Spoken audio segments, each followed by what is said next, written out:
கேள்விகள் வந்து கொண்டிருக்கும், பார்க்கலாம். இந்த நாட்டை உலுக்க இருக்கும் பாரிய நிலநடுக்கம், அது எந்த நாடு?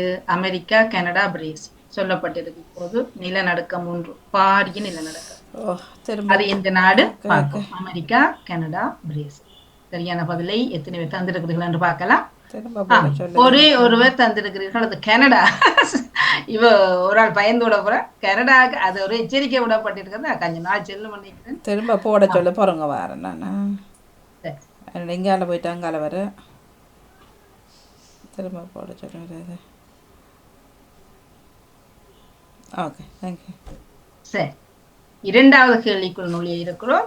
இரண்டாவது கேள்வியை அவதானித்துக் கொள்ளுங்கள். பெருந்தொகையை அபராதமாக விதித்த நீதிமன்றம் எந்த நிறுவனத்துக்கு அந்த அபராத தொகை விதிக்கப்பட்டது?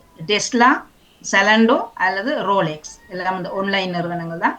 பெருந்தொகை அபராதமாக விதிக்கப்பட்டிருக்கிறது எந்த நிறுவனத்துக்கு? மூன்றும் சரியான பதிலை தந்திருப்பவர்கள் டெஸ்லா. 5 பேர் சரியாக தந்திருக்கிறீர்கள். அது டெஸ்லா. டெஸ்லா என்பது சரியான பதில். 5 பேர் சரியான பதிலை தந்திருக்கிறீர்கள். உங்களுக்கான மூன்றாவது கேள்வி வருகிறது. ட்ரம்ப், அமெரிக்க ஜனாதிபதி ட்ரம்ப், இவருக்கு ஆனா அமைதிக்கான நோபல் பரிசுக்கு பரிந்துரைத்திருக்கும் ஒரு நாடு. இது 2-3 நாடு பரிந்துரைத்திருக்கிறது. தற்போது எந்த நாடு நோபல் பரிசுக்கு பரிந்துரை செய்திருக்கிறது? சீனா, தாய்வான், கம்போடியா? சரியான பதிலை தந்திருப்பவர்கள் எத்தனை பேர் என்று பார்த்துக் கொள்ளலாம்.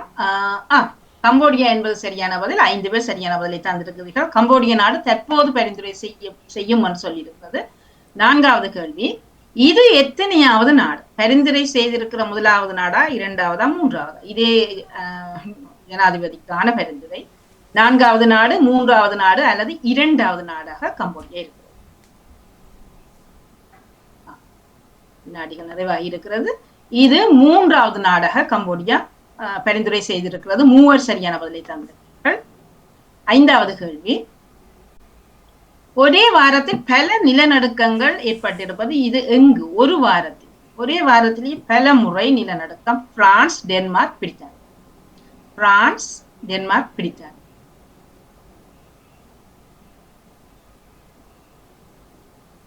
சரியான பதிலை தந்திருப்பவர்கள் 8 பேர். 8 பேர் வேணும் பொருங்க, இனி உணர்றமாய் உண்டு வேணும். 8. அதுல இருந்து என்ன தெரியுது? நாம எந்த நடக்கம் வந்தாலும் நாங்கள் அதிரமா செய்ய மாட்டோம். சரி, 8 பேர் சரியா தந்திருக்கிறீர்கள். வாழ்த்துக்கள். ஒரே ஒருவர் மாறி போட்டிருக்கார். சரி, ஆறாவது கேள்வி உங்களுக்கானது. எத்தனை முறை, அந்த ஒரு வாரத்திலே எத்தனை முறை இந்த அதிர்வுகள் அவதானிக்கப்பட்டதாக சொல்லப்படுகிறது? 6 முறை, 9 முறை, 8 முறை? பக்கம் தெரியாது. சில இடங்கள் விவர பக்கங்கள் என்றால் இல்லது சில அதிர்வுகள் இருக்கலாம், அவங்கள் அறியாமலும் இருக்கும் தானே. இத்திரையான நேரங்கள் அப்ப இப்படி 9 முறை நிலநடுக்கங்கள் ஏற்பட்டதாக சொல்லப்படுகிறது. 3 சரியான பதிலை தந்தார். 9 முறை ஒரு வாரத்திலேயே நடந்தது. கம் சட்கா, இந்த எழுத்து உங்களுக்கு மேல எழுதியிருக்கிறோம் பாருங்க. கம் சட்கா என்பது ஒரு ஆறு அல்லது எரிமலை அல்லது ஒரு நீர்வீழ்ச்சி. கம் சட்கா என்பது அந்த நாட்டு மொழியிலே அதனுடைய பேர். அது ஆறா, எரிமலையா, நீர்வீழ்ச்சியா? உங்களுக்கான கேள்வி. சரியான பதிலை 8 பேர் தந்திருக்கிறீர்கள். அது எரிமலை. கம் சட்கா ஒரு எரிமலை. வாழ்த்துக்கள். 8வது கேள்வி உங்களுக்கானது. எந்த நாட்டில் அந்த கம் சட்கா இருக்குது? அந்த எரிமலை எந்த நாட்டிலே இருக்கிறது? அதற்கும் ஒரு புதினம் இருக்கிறது. சீனா, இந்தோனேசியா, ரஷ்யா? சீனா நாட்டிலே, இந்தோனேசியாவிலே அல்லது ரஷ்ய நாட்டிலே இந்த கம் சட்கா இருக்கு. சரியான பதிலை தந்திருப்பவர்கள் இத்தனை பேர் என்று பார்ப்போம். 20 தந்திருக்கிறார்கள். பொதுவாக இந்தோனேசியாவில் தான் அதிக எரிமலை இருக்கும். ஆனால் இந்த எரிமலை ரஷ்யா. சரி, 2 பேர் சரியான பதிலை தந்திருக்கிறீர்கள். எத்தனை ஆண்டுகளின் பின்னர் இம்முறை இந்த எரிமலை வெடித்து பாய்ந்திருக்கிறது? அது எத்தனை ஆண்டுகளின் பின்? 500, 600, 700? இந்த எரிமலை இத்தனை ஆண்டுகள் பொறுத்திருந்து இப்பொழுது வெடிச்சிருக்கின்றால் அதுக்கு சரியான காரணம் இருக்கு. ரஷ்யாவிலே அவ்வளவு அநியாயம் நடக்குது.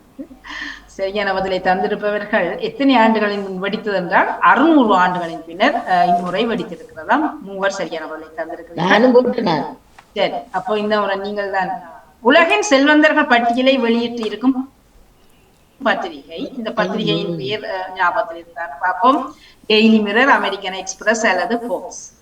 உலகின் செல்வந்தர்கள் பட்டியலை வளமையாக வெளியிடும் இன்முறையும் வெளியிட்டிருக்கு. அதனுடைய பெயர் அது டெய்லி முறை தான் நம்ம மாறி வந்திருக்கு. சரி, சரியான பதிலை தந்திருப்பவர்கள் இருவர். ஆனா ஏன் நான் உண்டு போப்ஸ் என்ற வார்த்தையை தான் நெடுகளும் இந்த செல்வந்தர்களை பற்றி அக்கறைப்படும். போப்ஸ் என்பது இருவர் சரியான பதிலை தந்திருக்கிறீர்கள். இப்பொழுது 10 கேள்விகள் நிறைவாகி முதலாவது இடத்தில் 608 புள்ளிகளோடு செல்வி நித்யானந்தன் அவர்கள், இரண்டாவது இடத்தில் பத்மினி அம்மா 500